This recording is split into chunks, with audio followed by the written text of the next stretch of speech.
嗨，大家好，我是躺平叔。今天是2026年2月6号。这一期我们繼續聊聊俄羅斯入侵烏克蘭，看一看烏克蘭戰場上又有什麼變化。今天是俄羅斯侵略烏克蘭的第1444天，也是烏軍進入庫爾斯克的第550天。前線總共發生了153次戰鬥，其中35次在波克羅夫斯克方向，多達50名俄軍士兵仍被包圍在庫皮揚斯克。烏克蘭的波克羅夫斯克方向，4名烏克蘭士兵在一次對俄羅斯觀察哨的突擊行動中被俘。很快，烏克蘭偵察無人機發現了他們。烏克蘭武裝部隊第7快速反應軍團、第25單獨空降旅以及鄰近的其他戰鬥單位立即開始部署聯合救援行動。很快超過10架無人機抵達目的地進行救援。混亂中，烏克蘭士兵成功逃脫，而那些俄羅斯士兵被無人機消滅。俄烏雙方在波克羅夫斯克和庫皮揚斯克繼續在鏖戰。而這個庫皮揚斯克那就更有意思由於這個俄軍的高級軍官，對吧，比如格拉西莫夫，還有那個南部軍區司令，是吧，一而再再而三的宣稱庫皮揚斯克已經被他拿下了。結果在前2天俄軍西部集群的遮羞布被烏克蘭人連皮帶着肉一把扯下來了，而且不是一次是多次扯下來。這個事情鬧了個大笑話，更是個血淋淋的教訓呢。事情還要從幾天前說起為了給莫斯科的案頭湊一份好看的戰報，讓普京有一個愉悅的心情進行戀愛，俄軍西部集群謊稱拿下了庫皮揚斯克，也就是庫武防線的關鍵據點。為了把戲做足他們派了幾個腿腳麻利的尖兵偷偷摸摸滲透進去插了一面旗子，拍個視頻就跑，轉頭就敢對外宣稱全面佔領。結果烏軍第413獨立步兵營的營長羅曼科瓦廖夫是個硬茬這個咱們前幾天都介紹過。這哥們直接跑到俄軍號稱佔領的大街上，大搖大擺的錄視頻，齊臉輸出，那就直接就是扇這個格拉西莫夫他們的耳光。這時候俄軍指揮官那股死要面子活受罪的勁頭上來了，孬一下就上來了上頭了，破防了。按理說謊言穿幫，趕緊補救防線才是正事，但這幫指揮官腦回路清奇，他們不是去打仗，而是去圓謊，撒了一個謊要用更多的謊言去圓。這些指揮官下了一道死命令，派特戰分隊滲透進去，務必把這個囂張的烏軍營長抓活的。算盤打得很精只要把這個營長抓回來，拍個視頻認罪，之前的假戰報就能變成真的，大家的面子就都能保住。結果呢，偷雞不成反蝕1把米就在昨天，最新畫面傳遍了船網，科瓦廖夫營長毫髮無傷，繼續在那個大街上拍視頻，身後反倒站着2名垂頭喪氣的俄軍特戰隊員。這2名本來去抓人的獵手，像丟了魂一樣，舉着自己的證件，成了烏克蘭人的戰利品。這哪是打仗呢？這分明是拿底下的人命去填上面人撒謊留下的坑。大家都知道實際上這就是俄軍現在最大的毒瘤，騙取軍工的傳銷遊戲。這個往上追溯那紹伊古少成時功不可沒。從他開始就是這樣。在西部集群某些指揮官眼裡，手底下的兵並不是人，是純粹的耗材，是用來換取肩章上那顆心的籌碼。只要在地圖上把那個紅圈畫圈了，後勤物資、莫斯科的撥款、個人的晉升立馬就能到位。至於那個地方到底是不是真在手裡掌握，那是明天才要操心的事。這種拿空氣換烏紗帽的套路，最要命的不是丟人，而是真的會死人。大家想一想當後方的炮兵看着那張假地圖開火，炮彈就會落在自己人的頭頂。當運輸車隊以為前方是安全區，大搖大擺開進去時，迎接他們的卻是烏軍的重機槍。這2名被俘的士兵根本不是輸在技不如人，而是被他們長官親手送進了鬼門關。俄羅斯的指揮官為了掩蓋一個謊言，就得編造10個謊言，最後只能逼着士兵去那些根本不存在的安全區送死。所以說這一仗俄軍輸的不是陣地，而是人心。但這4、5個人組成的特戰小組在冰天雪地裡為了長官的一句謊話去拼命時，他們可能到被抓的那一刻才明白，在長官的功勞簿上，他們的命運遠沒有那張虛構的戰報值錢。當指揮官的肩章是用士兵的鮮血染紅的，這種靠謊言堆出來的防線還能撐過幾個冬天呢？而且這個在前線俄軍精心打造的混凝土防御工事，在第聂伯羅彼得罗夫斯克州前線遭遇戲劇性的反轉。這些壁厚達到 1.5 米的號稱能抵禦重炮轟擊的掩體在烏軍切斷補給線後，竟成了守軍的死亡陷阱。缺衣少食的俄軍士兵蜷縮在零下10幾度的混凝土冰窖裡，靠壓縮餅乾和積雪為生。等烏軍225突擊團發起總攻時，多個掩體中的守軍甚至來不及穿好靴子就舉白旗投降，那多慘啊！被俘士兵坦言已經3天未进食，連站立的力气都沒有。這場荒誕又殘酷的戰役不僅暴露了俄軍後勤體系的崩潰，更揭示了其固守傳統防禦思維的致命缺陷。在現代戰爭中再堅固的工事也抵不過精準的後勤绞殺。就在過去的48小时烏軍給俄軍上了一堂後勤裸奔是怎樣的一場體驗的公開課。一支負責萬前線陣地送飯送油送炮彈的俄軍勤務車隊，剛拐出森林土路，就被無人機加炮兵的組合拳當場打成了廢鐵展覽。那些僥倖跳車逃命的步兵連喘口氣的功夫都沒有，就被烏軍無人機像打地主一樣逐一點名。凌晨4點，天還沒有亮，俄軍第144摩步旅後勤縱隊大摇大擺沿着萊曼西面的林間便道機動，他們以為頭頂有電子干擾，兩側有樹林掩護，就能像往常一樣把物資送到前線據點。可惜烏軍第53旅的光纖無人機早已在樹梢上，草叢裡的熱成像把發動機熱量看得一清二楚。第一發迫擊炮彈落在對手，當場把指揮皮卡掀成零件，炸得稀碎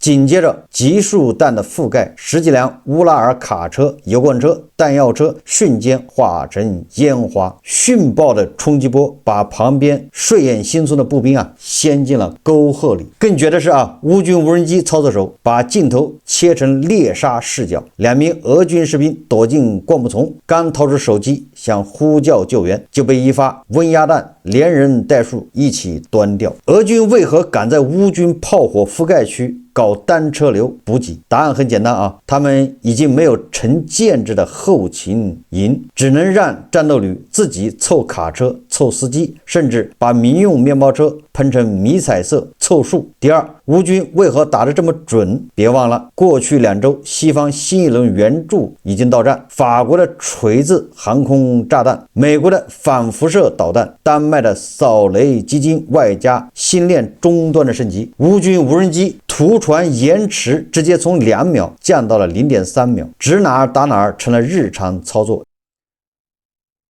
第三，时间点太致命，俄軍正把預備隊調往庫爾斯克方向，萊曼當面出現後勤真空，烏軍抓住窗口期，用一場漂亮的前沿遮斷，把俄軍好不容易攢出來的冬季攻勢燃料血包直接揚了。過去48小時，烏軍同時在克里米亞用無人艇加無人機雙殺俄軍艦載防空系統，在赫爾松的左岸，特種部隊炸毀第聶伯河浮橋，把俄軍在卡夫霍卡水庫南岸的補給線切成了3段，再加上萊曼這把火，俄軍從庫爾斯克到克里米亞的一字長蛇陣被掐頭去尾，斷腰，活生生打成春潤高速堵車版本。更關鍵的是，烏軍沒有動用寶貴的北約主戰旅，全靠無人機、炮兵和特種分隊低成本刷怪，把俄軍拖進越補越虧的死亡循環。現在烏克蘭戰場正悄然跨入一個極其危險的臨界點。如果說前2年消耗戰還在俄羅斯的錢包承受範圍內，那麼進入2020年1月，克里姆林宮面臨的數學題已經變成了殘酷的減法。俄軍在前線蒸發速度已經快過他們在後方的招募速度。根據拉脫維亞情報部門和歐洲多方評估，這場全面戰爭的邏輯正在發生根本性扭轉。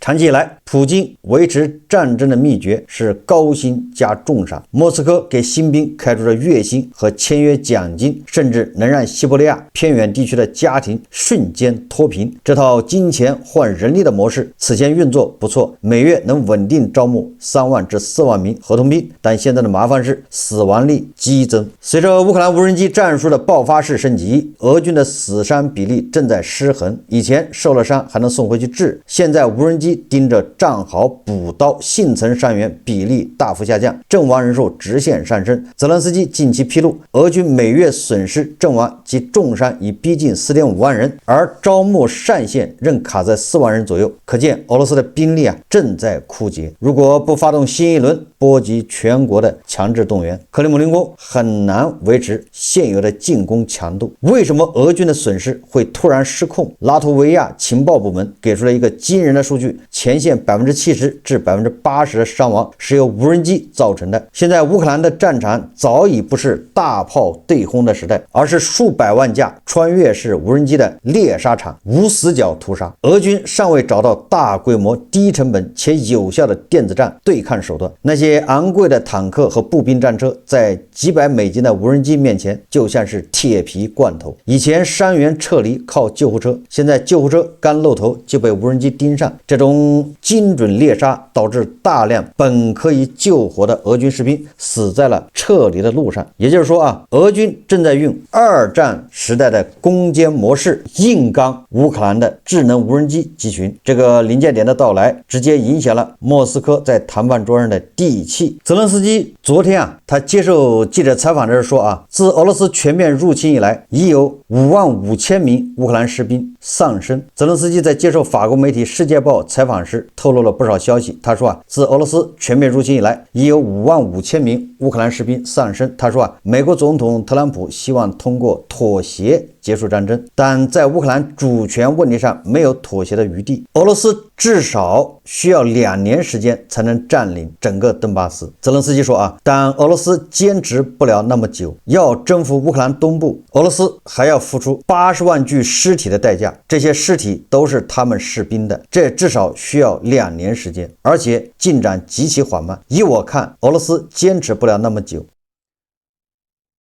實際上，澤連斯基這就是在反駁特朗普他前幾天對媒體說的烏克蘭如果不停止戰爭，將丟失更多領土的這種言論。當被媒體問及是否害怕輸掉戰爭時，澤連斯基表示他當然害怕，但他相信這種情況不會發生。澤連斯基說如果我們輸掉這場戰爭，我們將失去國家的獨立。我們迄今為止一切努力都是為了保住獨立。如果我們失去獨立，我們成為俄羅斯的一部分，那將是絕對可怕的損失。我確信這種情況不會發生。澤連斯基還說俄羅斯曾多次試圖除掉我，我已經習慣了，不再像全面戰爭初期那樣感到恐懼。澤連斯基接受法國《世界報》採訪，這個表態已經很明顯了領土主權問題沒有談判的餘地。俄羅斯希望我們撤出頓巴斯地區，因為自從他們發動這場戰爭以來，他們還沒有取得任何勝利。他們不統計死亡人數，我們有義務統計。也就是說俄羅斯在戰場上拿不到的頓巴斯，想通過特朗普在談判桌上拿到。2月4日夜至5日凌晨，俄羅斯對烏克蘭多個城市發動大規模襲擊，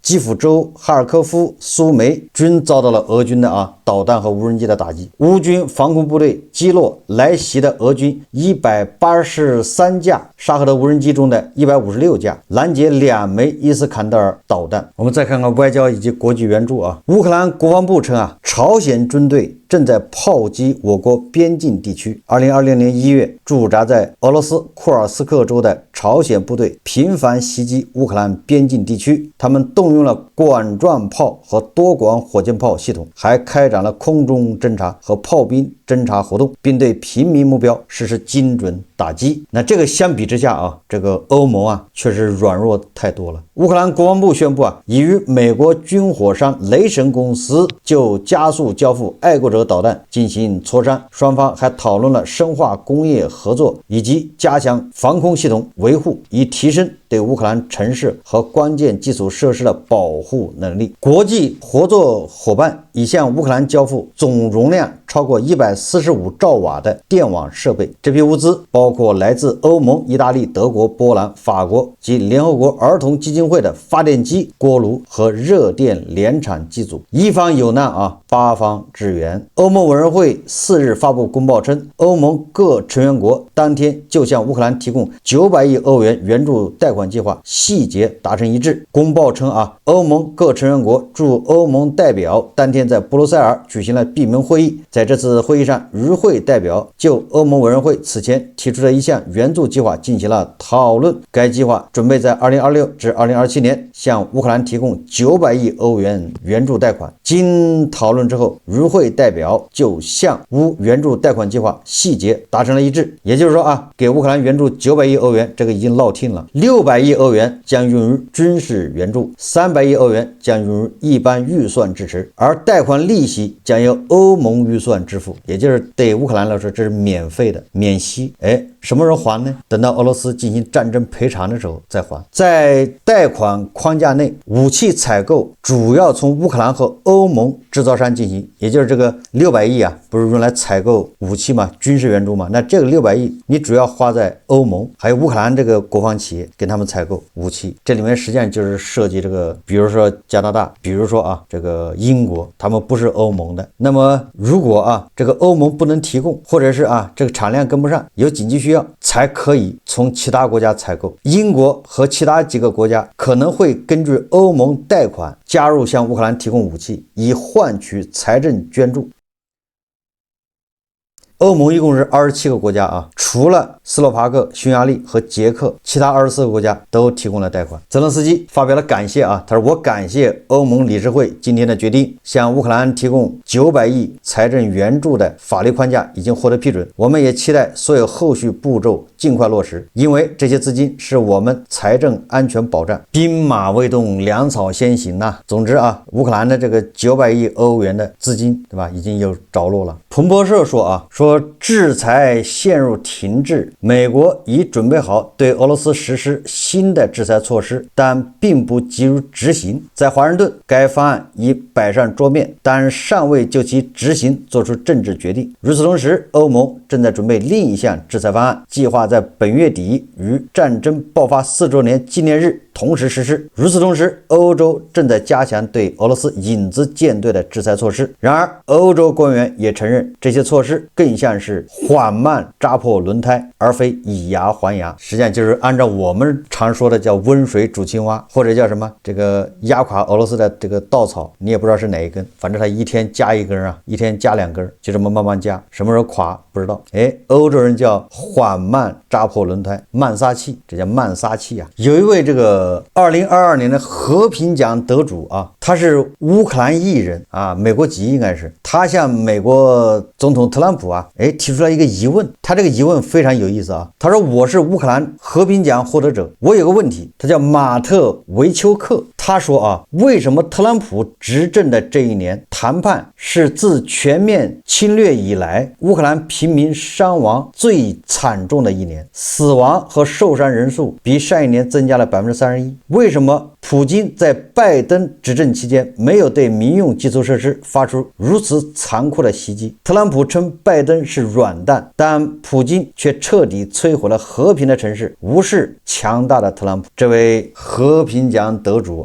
烏克蘭籍的馬特維丘克這個問題問得非常好。我也不能說特朗普真的就是普京的小弟是俄羅斯的間諜，手上有什麼東西被普京拿捏住了，軟肋，對吧，在普京手上。这個咱也沒有證據但是你目前看客觀情況，就是這位和平獎得主問的就是你特朗普上台這一年，普京炸烏克蘭，那炸的是最起勁，肆無忌憚，毫無顧忌。這個戰打了應該是將近5個冬天，是吧？那麼前4個冬天都沒有這麼炸，為什麼2025年、2026年的這個冬天這麼狂轟濫炸，沒有任何的這種約束和敬畏？實際上這個答案也很簡單，就是特朗普偏向普京，他罵拜登是軟彈。實際上，拜登在的時候，普京根本就不敢炸。普京每一次大規模的襲擊烏克蘭的民用設施，那得到的回應是什麼？譴責那是小事啊，北約美國、西方國家紛紛譴責，那都是小事。最主要的是，普京每一次大規模的轟炸，換得的是烏克蘭武器升級。大家回憶一下对吧？普京每一次用这個什麼伊斯坎德爾導彈、什麼匕首口徑導彈一頓亂炸之後，烏克蘭人就得到了海馬斯，對吧？普京再炸一次，烏克蘭人就得到了哈姆反輻射導彈。普京再炸一次，烏克蘭又獲得了風暴翼營，是吧？法國的斯卡普，你每炸一次，人家就升級一次，就這麼簡單。這就是最簡單的回應。而特朗普這邊呢，普京怎麼炸，他還給普京洗地，這是第一個。第二個，他也不給烏克蘭援助，戰斧導彈按道理來說早就該提供了，他一直不提供。所以說這是特朗普的縱容。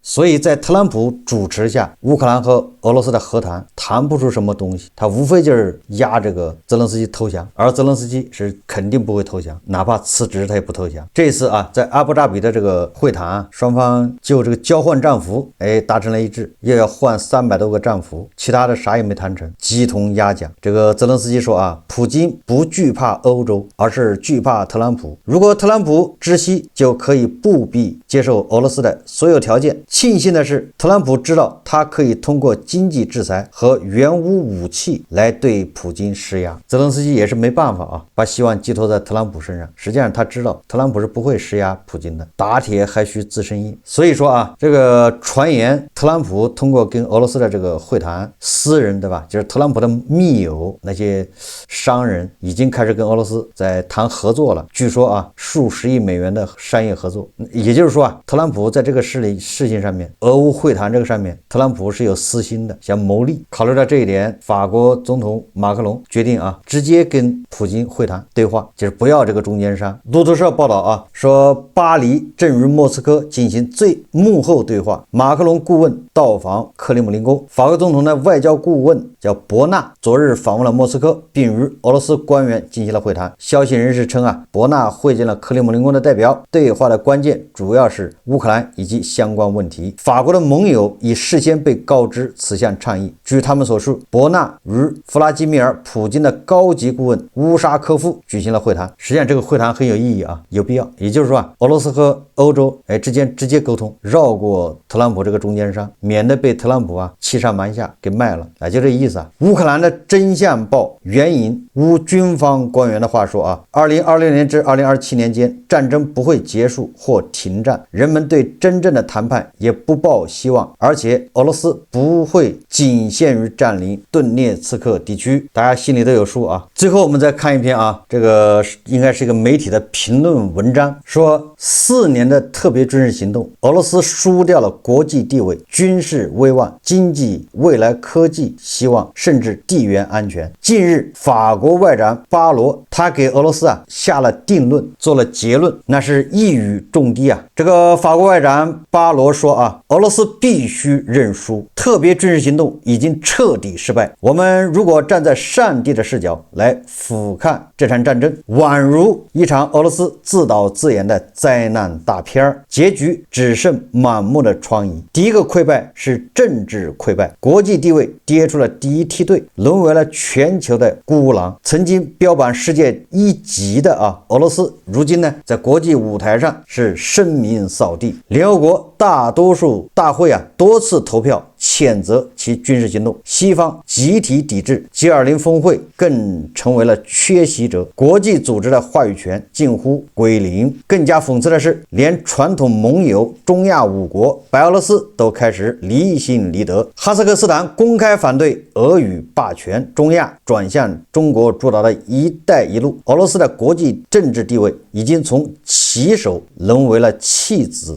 第二個潰敗是軍事上的潰敗，深陷戰爭的泥潭，特別行動目標全部泡湯，所謂的閃電戰淪為了持久的消耗戰，俄軍非但未能速勝烏克蘭，反而深陷泥潭，戰場損失慘重，精銳部隊折損過半，裝備老舊問題暴露無遺。更加扎心的是，所有特別軍事行動的目標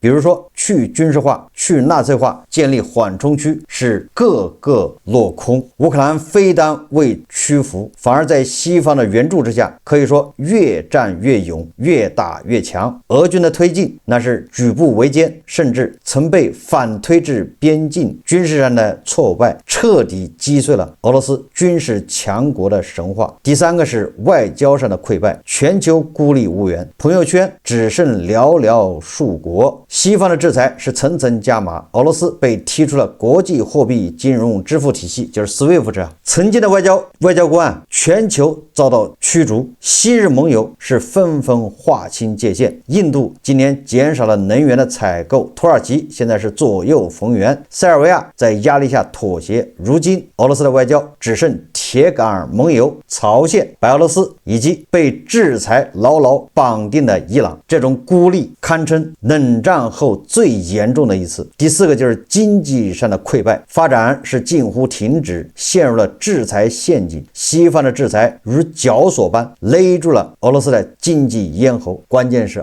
還越勒越緊，資本外逃，企業崩潰，產業鏈斷裂， GDP 增長陷入停止，盧布是大幅貶值，民生艱難。現在俄羅斯日用品短缺，通脹高企，失業率攀升。更加致命的是，俄羅斯它過度依賴能源的出口，經濟結構極其單一，在制裁下是徹底暴露，沦為了剥削的罪人。第五個是科技上的溃敗，人才流失加技術封鎖，錯失了 AI 時代。戰爭如制裁雙重打擊之下，俄羅斯科技界遭遇世紀的失血，大量年輕的技術精英逃離海外，硅谷、以色列成為新的去處。西方技術封鎖讓芯片、軟件、人工智能研發是舉步維艱。曾經驕傲的航天軍工技術因為關鍵部件斷供陷入了停止。當全球擁抱 AI 革命的時候，俄羅斯卻可能淪為科技的荒漠。第六個地緣的潰敗，版圖未擴反縮水，周邊危機四伏，中亞國家加速了去俄化，高加索方向的影響力被土耳其滲透，中東被美伊重新主導，中美洲盟友古巴、委內瑞拉那是自身難保。更危險的是北約東擴至家門口，瑞典、芬蘭加入北約，波羅的海三國成兵邊境，烏克蘭在美國的武裝之下成了帶刺的鄰居。俄羅斯的地缘環境現在是四面楚歌，所以說法國外長的話實為對俄羅斯現狀精準的屍檢報告。4年的特別軍事行動，俄羅斯輸掉了國際地位、軍事威望、經濟未來、科技希望，甚至地緣安全無從談起。如果繼續執迷不悟，等待他的將是暗無邊際的深淵，那就是經濟徹底崩潰，時代科技代際落後，地緣環境持續惡化。這恰恰是一場自毀長城的鬧劇，而這場鬧劇也是時候該結束了。俄羅斯的慘敗給世界敲響了警鐘，窮兵黷武，逆全球化而行，終將自食惡果。而烏克蘭的浴血抵抗也讓全世界看到一個民族為自由而戰的意志，足以讓強權低頭。未来的俄羅斯如果想重新獲得尊重，唯有放棄霸權幻想，回歸和平發展之路。但是這條路注定是荊棘密布。實際上從俄羅斯的歷史來看，俄羅斯就此分成20個小俄羅斯，那是無論對全世界、对烏克蘭，甚至對2個印度，甚至對俄羅斯人民，那都是最佳的結局，真正的能實現多贏。而失敗的不過是俄羅斯那些充滿幻想的權貴，騎在俄羅斯人民頭上作威作福的這些惡霸。好，這期節目咱們就聊到這裡，感謝大家收看。如果喜歡我的節目，歡迎訂閱轉發，也可以在下方留言評論，謝謝大家。